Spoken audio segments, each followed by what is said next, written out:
حاضران اسلام، السلام علیکم ورحمۃ اللہ وبرکاتہ۔ آپ تمامی حضرات سے گزارش کی جاتی ہے کہ خود بھی قرآن کریم کی تلاوت، ترجمہ اور تفسیر سماعت کیجیے، اپنے عزیز و اقارب اور رشتہ دار کو بھی شیئر کیجیے تاکہ آپ اس کے ذریعے صدقہ جاریہ کے مستحق ہو جائیں۔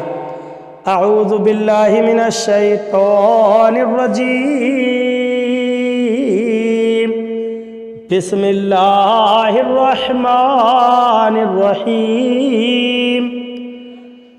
الم تر الی الذین تولوا قوما غضب اللہ علیہم ما هم منکم ولا منہم ویحلفون علی الکذب وهم یعلمون۔ ترجمہ کنز الایمان، اللہ کے نام سے شروع جو نہایت مہربان رحم والا۔ کیا تم نے انہیں نہ دیکھا جو ایسوں کے دوست ہوئے جن پر اللہ کا غضب ہے، وہ نہ تم میں سے نہ ان میں سے، وہ دانستہ جھوٹی قسم کھاتے ہیں۔ ترجمہ کنز العرفان، کیا تم نے ان لوگوں کو نہ دیکھا جنہوں نے ان لوگوں کو دوست بنا لیا جن پر اللہ نے غضب فرمایا، وہ نہ تم میں سے ہیں اور نہ ہی ان میں سے، اور وہ جان بوجھ کر جھوٹی بات پر قسم کھاتے ہیں۔ الم تر الی الذین، کیا تم نے ان لوگوں کو نہ دیکھا۔ شان نزول، یہ آیت ان منافقوں کے بارے میں نازل ہوئی جنہوں نے یہودیوں سے دوستی کی اور ان کی خیر خواہی میں لگے رہتے اور مسلمانوں کے راز ان سے کہتے۔ ان کے بارے میں ارشاد فرمایا گیا، اے سننے والے، کیا تم نے ان لوگوں کو نہ دیکھا جنہوں نے یہودیوں کو دوست بنا لیا جن پر اللہ تعالیٰ نے غضب فرمایا ہے، اور ان کا حال یہ ہے کہ نہ مسلمان ہیں اور نہ یہودی بلکہ منافق ہیں۔ منافقوں کی اس تذبذب کا حال بیان کرتے ہوئے ایک اور مقام پر اللہ تعالیٰ ارشاد فرماتا ہے، مذبذبین بین ذالک لا الہ ہؤلاء ولا الہ ہؤلاء ومن یضلل اللہ فلن تجد لہ سبیلا۔ سورہ نساء آیت نمبر 143۔ ترجمہ، درمیان میں ڈگمگا رہے ہیں، نہ ان کی طرف ہے نہ ان کی طرف، اور جسے اللہ گمراہ کرے تو تم اس کے لیے کوئی راستہ نہ پاؤ گے۔ اور حضرت عبداللہ بن عمر رضی اللہ تعالی عنہما سے روایت ہے، نبی اکرم صلی اللہ علیہ وسلم نے ارشاد فرمایا، منافقوں کی مثال اس بکری جیسی ہے جو دو ریوڑوں کے درمیان متردد ہو، کبھی اس ریوڑ میں جاتی ہے اور کبھی اس ریوڑ میں۔ وَيَحْلِفُونَ عَلَى الْكَذِبِ وَهُمْ يَعْلَمُونَ، اور وہ جان بوجھ کر جھوٹی بات پر قسم کھاتے ہیں۔ شان نزول، یہ آیت عبداللہ بن نبط المنافق کے بارے میں نازل ہوئی جو رسول کریم صلی اللہ علیہ وسلم کی مجلس میں حاضر رہتا اور یہاں کی بات یہودیوں کے پاس پہنچاتا۔ ایک روز حضور اقدس صلی اللہ علیہ وسلم دولت سرائے اقدس میں تشریف فرما تھے۔ آپ نے ارشاد فرمایا، اس وقت ایک آدمی آئے گا جس کا دل انتہائی سخت ہے اور وہ شیطان کی آنکھوں سے دیکھتا ہے۔